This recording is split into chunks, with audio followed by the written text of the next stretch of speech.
Finally म चाहिँ आइपुगिसकेँ है। यो चाहिँ मैले ल्याएको सामानहरू है, सबै चाहिने सामानहरू छ यहाँनिर। यो टिस्यु पेपर है, टिस्यु पेपर छ यहाँनिर।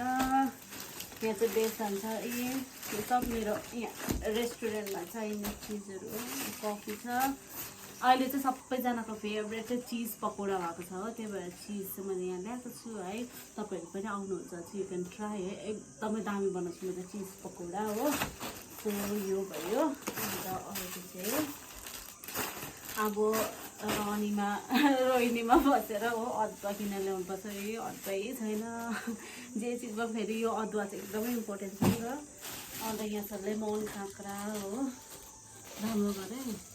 यो चाहिँ मैले घरमा खानु ल्याइदिएको दही एकदमै मन पराउँछ होइन। सो अब म आज क्यान्टिन पनि गएको थिएँ नि त, त्यही भएर यो ल्याएको छु। म्यागी छ, म्यागी हो, त्यो चाहिँ फ्रुटी, बिस्किटहरू छ। आमाको लागि फेभरेट सोनपापडी, यो त्यो रेड चिली पाउडर हो, जिन्जर गार्लिक पेस्ट हो। अनि पिनट छ, यो चाहिँ लम्बा छ बिल। अन्त यहाँ चाहिँ हर्लिक्सहरू छ। अन्त यो मैले घरमै खानको लागि ल्याएको यो मयुर बर्गर हो, यहाँ छ। अन्त के छ यहाँ छ, धुप छ यहाँनिर, धुप छ। फ्रुटी ल्याएको छु हो।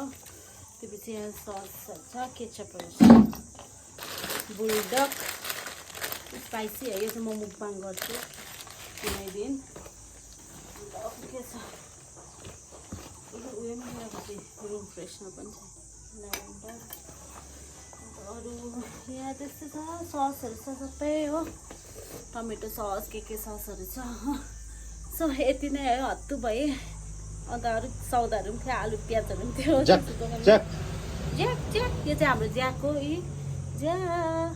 सो यति नै, बाई। मन पऱ्यो।